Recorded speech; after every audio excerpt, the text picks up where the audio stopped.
93 you're riding on board with as cars run wide. This is Jeffrey Schmidt at the wheel of the Sky Tempesta McLaren. Now that had a delay early on with what looked like a gearbox issue, but they fought back and they're in 5th in class as well. So again, stick at it, chip away, you'll buy back places.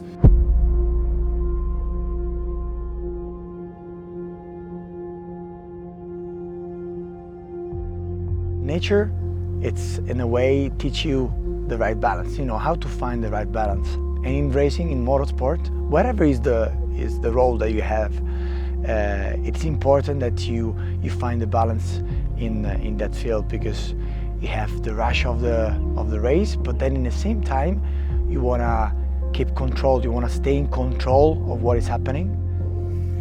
During the 24, the most difficult task will be trying to be empathetic with the people around you, because no matter how you are trained or prepared, you're going to have a downtime during the race. And if I am the one that I still have a little bit of energy, I will be more than happy to give this to them.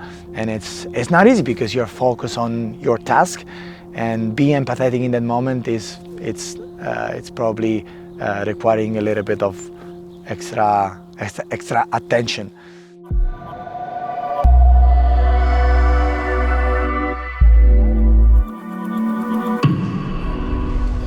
The test went promising, and then I was waiting for the call. Didn't know who was calling, John, Eddie or Chris, and then I think it was Chris who called me first. And yeah, it was just a moment of joy, because Spa is an amazing event. It's the biggest GT3 race in the calendar, and I really love the brand McLaren, so it was a perfect combination, and the guys in the team is really cool. Coming into Spa 24 hours, we're second in the championship, so that's really good. We had 2 podiums, one in Monza and one in Port Ricard. The goal is to survive the race, so to get to the finish line. That's really important, because that means we would get some points. John did a bronze test for 3 hours, which was positive, but of course that was 2 days before the free practice, and track condition changes, ambient temperature changes, and suddenly the car feels completely different.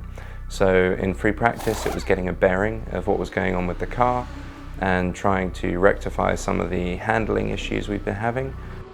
We did believe that there was some deficit in terms of the actual performance compared to our sister car, for example. And so we had an engine change, we now have a fresh gearbox, we have new wheel bearings and everything rebuilt. So the car is basically in the freshest state it has ever been. Didn't go to plan, let's say, but it's really difficult for everything to be perfect. Everybody wants to drive, we're 4 drivers, there's only 2.5 hours of practice, and then you go straight into qualifying. We had some problems with the power steering, it was very hard. So basically, if we think about free practice and pre-qualifying, it was completely down the drain. We made no progress, we went backwards, and that led us going to qualifying completely blind.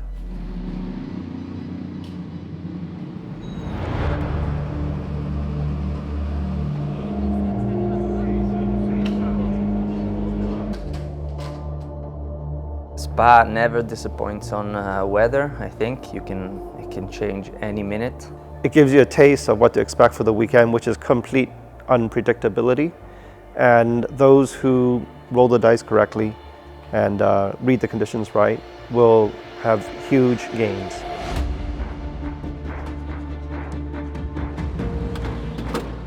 I got different weather apps on my phone, and I checked them all before qualifying, and it seemed like it's just going to start at the beginning of quali.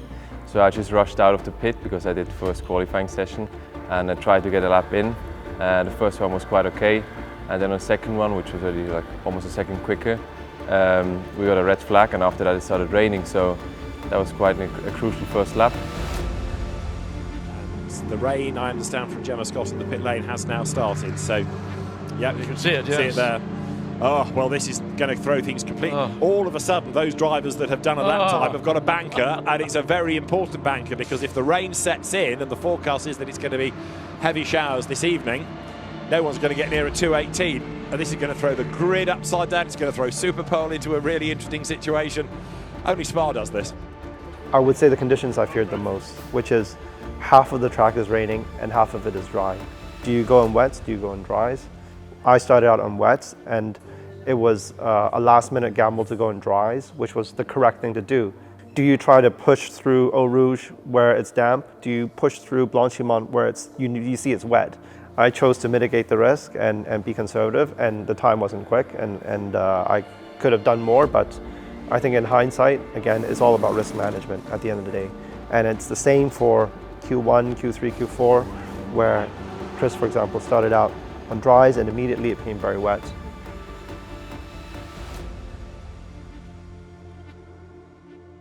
Actually, it's the only qualifying I'm quite disappointed, because I think we had a really good opportunity only because of the weather conditions and the rules to have actually made it to Hyperpole this year. Of course, there's 70 cars on the grid. There's over 20 pro cars, so it's quite unlikely usually that a bronze car would make it into the Hyperpole segment of qualifying. Sadly, we just read that wrong, and we're ending up sort of P14 in class and in the 40s in terms of qualifying place.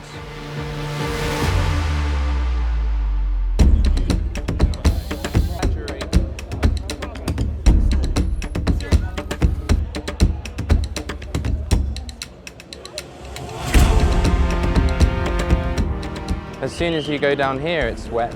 Les Combes is wet. Downhill right is wet. No Name is wet.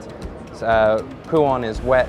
Maybe Piff Paff is okay. And once you go past Stavelot 2, it's dry, I would agree. Like the line is much drier there. It's like just greasy, but it is wet before that. Yeah. We might have to struggle at the start for a bit, but... Are you going to slicks? Might do, yeah, because if it's like it's hot, isn't it? It's hot. Fun.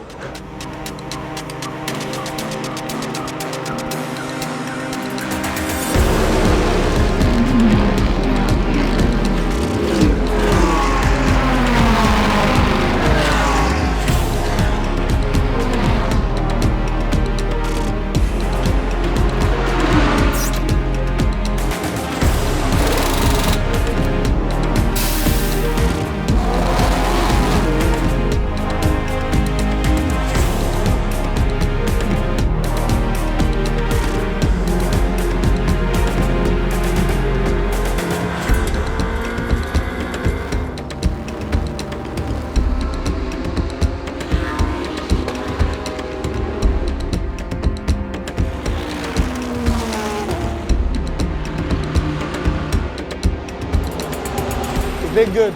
We are fast. The car is good. The drivers are not committing mistakes.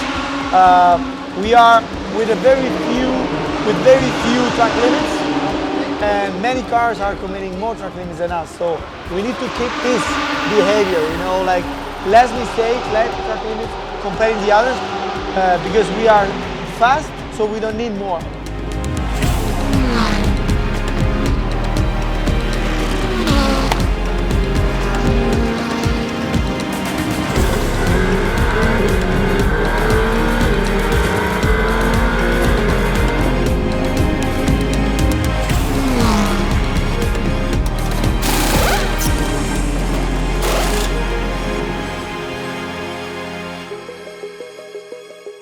Now, from the pits, we understand your theory about the fueling dramas for the BMW was absolutely spot on. Oh. So, well done. You got another point, bonus point, whatever that. Absolutely. Good man. That's another 30 minutes in bed tomorrow morning, isn't it? Is that the prize? That must be the prize. You've earned it.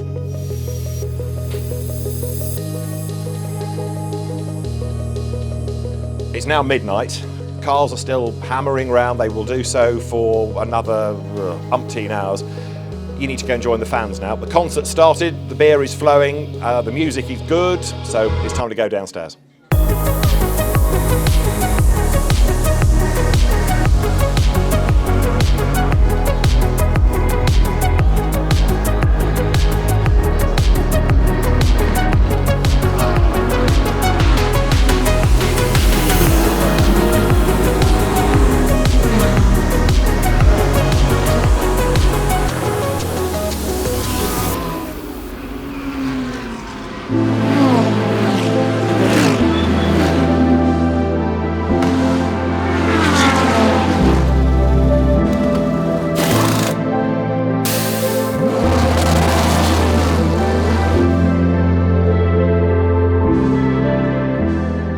30-second penalty for track limits in the first 6 hours, which dropped us back a bit. We're hopeful still. I mean, there's 15 hours left, so anything can happen. We're just going to keep the pace up, try and make no mistakes, no more track limits, and see where we end up in the last few hours.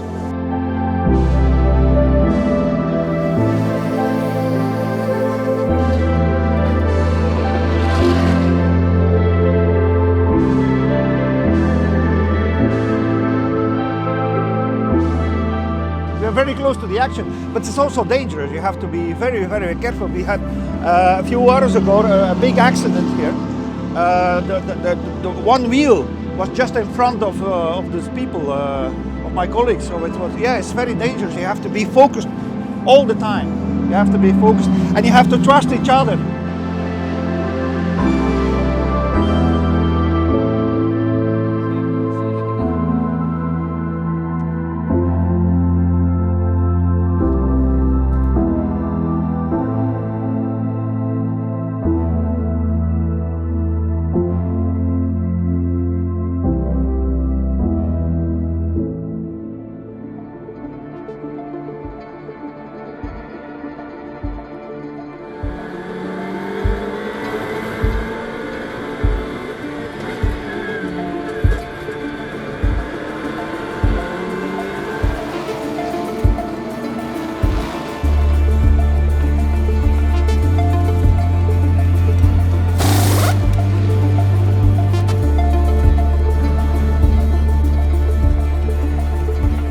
So now I've done all my stints. We've got 6 hours to go.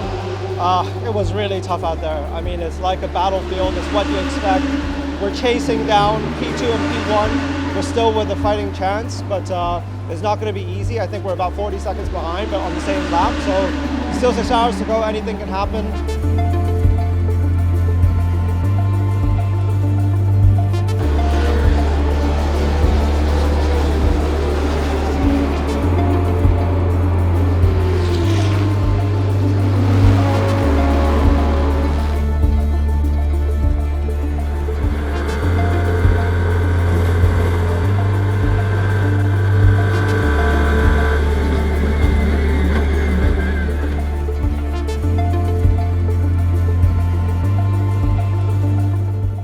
So we're in the final, I think 3 hours now after the race, so it's show time. We need to get everything out of the car, what's possible, out of the car, out of us drivers. We're P3 currently, and it's quite close to P1 and P2, so it will be quite a showdown to the end. It was quite a challenging race. We got quite lucky in the middle of the race with safety cars and sort of leapfrogging to the front of our class and being able to maintain that position and looking quite likely that we're able to fight for first, second, third place. I think the way the race ended was a bit of a shame. Anyone can make a mistake, and we made also mistakes during the race. It was just, let's say, for a sum of 23 hours to have the last sort of hour fall the way it did for us, I think was quite sad.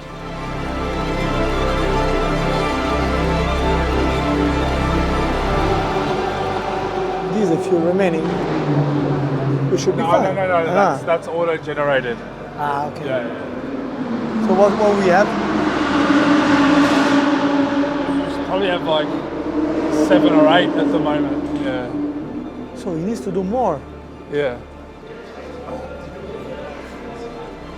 We can do a short fill and still come out in 3rd place. Yeah. So we're going to do that. We're going to do that. Really? Yep. Because we have such a gap on 4th, we can come in, do the short fill and get out in front and hold 3rd, but we still need to feel safe. So that's what's going to happen. Okay. Can I tell him something? Tell me what you want to say. Trust me. Can what I tell you you want to say? that to lift completely after Blanchimont and to lift 100 meters before the Buon in downhill.